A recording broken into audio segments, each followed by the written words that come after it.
Welcome to Progressive Retail. I'm your host, Cory Mosley. Thank you for tuning in. We've got another great show planned for today, including my interview with TrueCar's Kerri Wise, plus my regular segments, Don't Be Ridiculous, Here's a Thought, and The Way I See It. We all want leads, right? Well, not just any leads. We want the good leads. In a perfect world, the customer rolls into the dealership with the retail order already filled out at full list, with a few points in the back for our friends in finance. Throw in some after-sale products and a 100% survey score, and it really would be good, wouldn't it? And then we wake up from that dream to find the leads that we need to be worked for weeks and months with the hope that you can create a deal.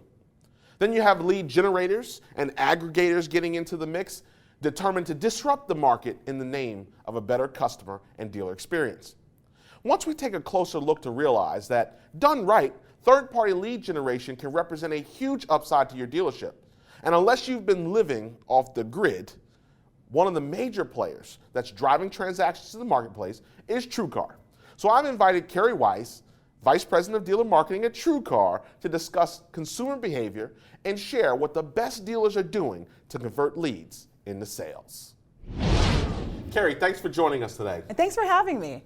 So, everybody knows TrueCar for good reasons, controversy, however you like to talk about it. You've got a lot of dealers on board. Mm-hmm. Talk to me about what's the latest news coming out of TrueCar right now. Well, I joined TrueCar about a year ago, and a lot has changed in the year that I've been with the company. In December, a new CEO, Chip Perry, joined the company. We all know Chip. You know Chip right. from the years at Auto Trader and his years in the industry. And he really brought a new philosophy into the company. I think previously we were much more focused on, in some ways, being a disruptor, focused on the consumer and not really balanced for the consumer and the dealer. And I think with him, he brought a new philosophy, and with that, we decided to communicate our changes to the industry through what we call the Dealer Pledge. Okay. We launched that in March, and it was very specific changes that we were going to make, and we wanted the industry to hold us accountable for. And part of those changes dealt with our product. So changing things like removing a dealer list page that showed 3 dealers and their prices, and the dealers saw that as kind of a race to the bottom. Sure. So we removed that page. Changing the way we service our dealers. So adding people in the field to go into dealers and consult dealers. Now I remember, yeah.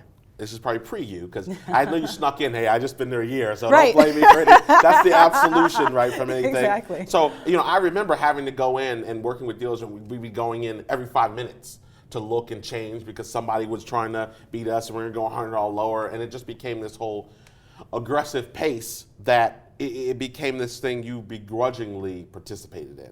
And I think a lot of that's changed now. Yeah, absolutely. I think, there was always this focus to give the consumer what they want, which is some level of transparency in terms of pricing. But it has to be a balanced marketplace for that to work, right? So we have to set proper expectations for the consumers, which is one of the things we're changing, and giving them more localized pricing in terms of our price curve that we show to consumers. But also removing that dealer list page, which really focused mostly on price and didn't give the dealer an opportunity to brand themselves. Right. So we're shifting it from that philosophy, and while we'll still be focused on giving the consumer an upfront price from one of our certified dealers, we also want to give our dealers an opportunity to show their branding, their value beyond just price. So now I know you weather prevented us from getting together before. Yeah. And it was right at the time you had the initial dealer pledge, but then you kind of repledged. Right. Dealer Pledge 2.0 within the last few weeks. Yeah, that launched in August. We gave an update on the pledge, and I think the pledge is a living, breathing thing. It wasn't one thing that we're going to come out and make a promise. The reality is that we have to live up to that promise, right? The proof is in the pudding. And so in August, we released a pledge to show what we had done. That we promised to remove that dealer list page, and we actually did remove that dealer list page. That we've hired 40 out of 100 open positions in the field to service our 12,000 dealers in the field.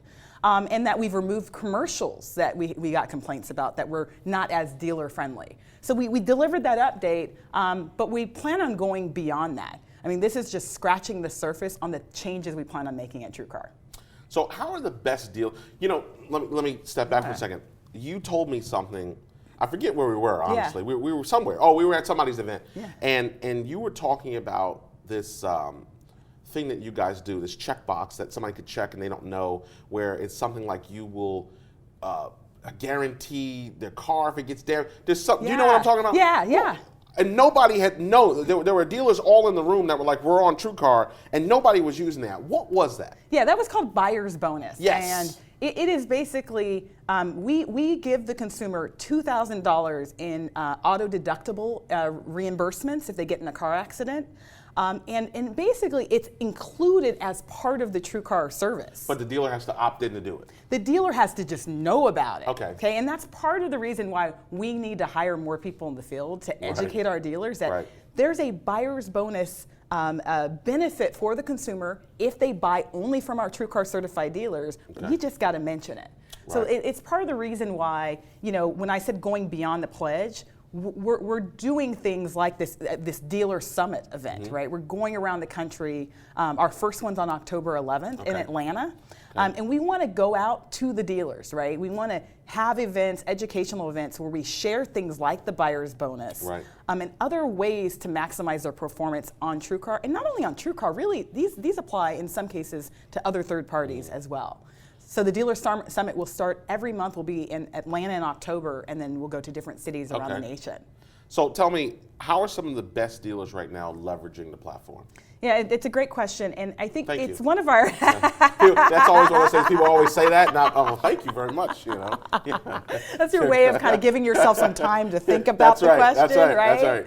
Old trick there. So, I think one of the things that I'm passionate about, and I think as a company we're passionate about, is kind of understanding why the best are the best.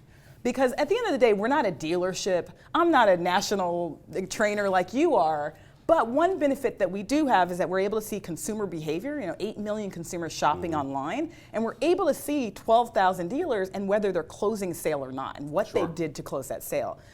So back to your question, we actually just looked at our top performing dealers. Top 100 dealers had the highest close rates, and it wasn't rocket science what made them the best. In some cases, it was just simply streamlined process. They got back to the consumer 2.5 times faster than the other dealers and their competitors. Right? There's a breakthrough.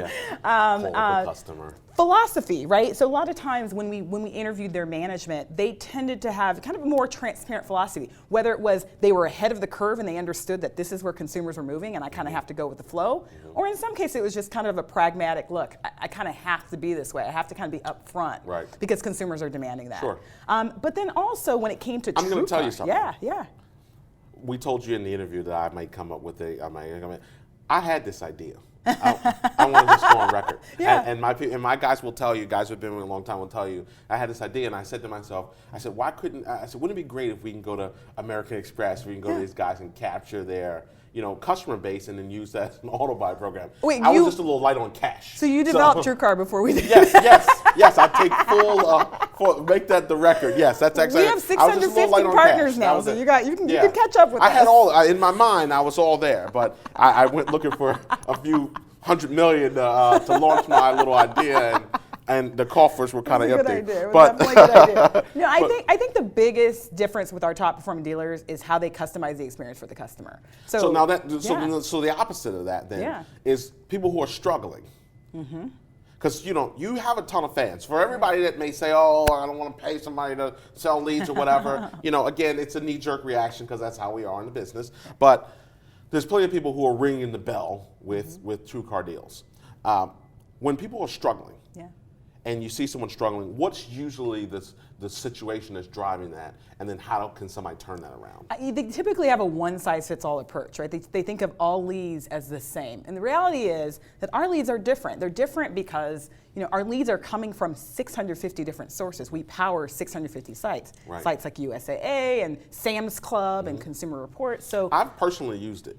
Oh, you have? Okay. Yeah, I've personally used. You've gone through one of. I've personally used a program. Yeah. I think it was I used United. United. Yeah. Well, with like Mercedes. And it's real money. Yeah, and if you're going through, let's say USAA, or if you're going through American Express auto buying program, you're expecting an experience that represents that program.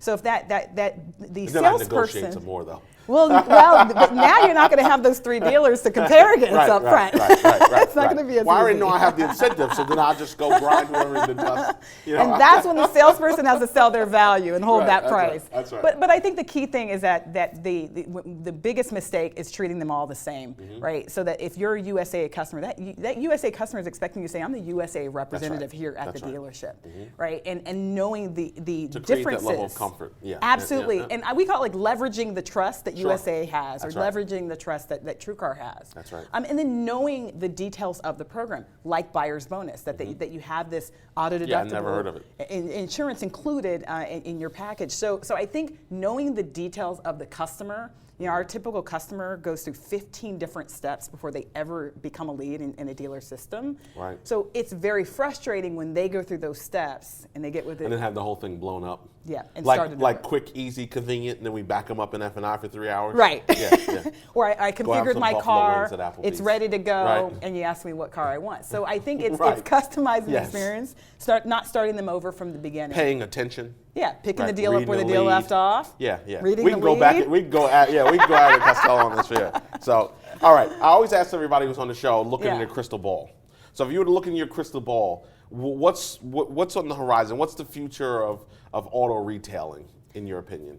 I think that it's going to be driven a lot by the consumer, and I'm a little biased in saying that, but I think that if you look at the consumer, they want streamlined, they want convenience, they want information at their fingertips, and I think the best retailers are going to get ahead of that, right? They're going to allow the consumer to do as much as they can online, but and on the flip side of that, your value is going to have to become even more important. Right.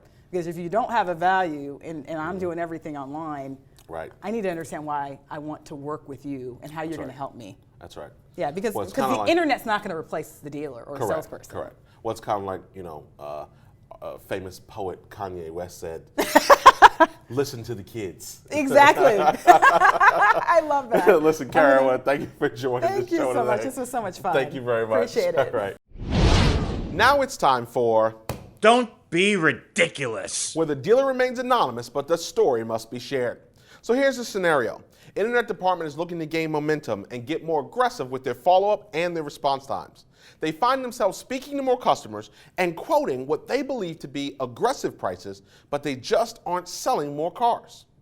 Further investigation reveals that the sales manager and finance manager had decided that every quote should include a multi-point markup in the back end, basically leaving the department to price themselves out of the market.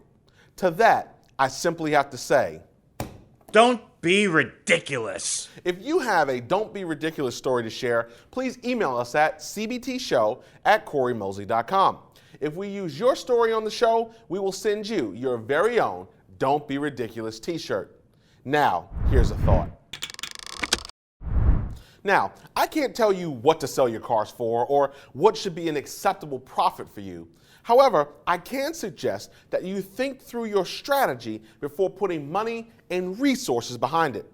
That dealership clearly needs to call Tom Cruise and his whole Mission Impossible team to make that process work.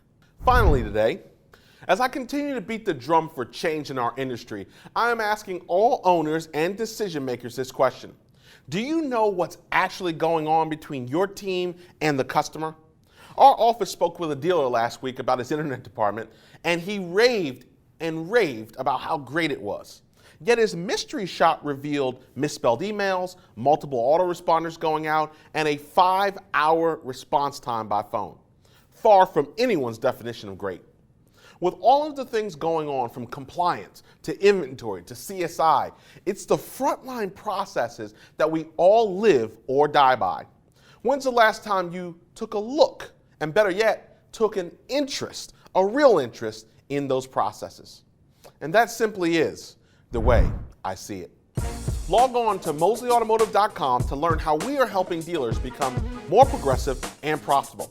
And find out when my new workshop, Convert, Show, Close, Accelerating Your Internet Sales, will be in a city near you. This has been Progressive Retail, exclusively on the CBT Automotive News Network. I'm Cory Mosley, and I will see you next week.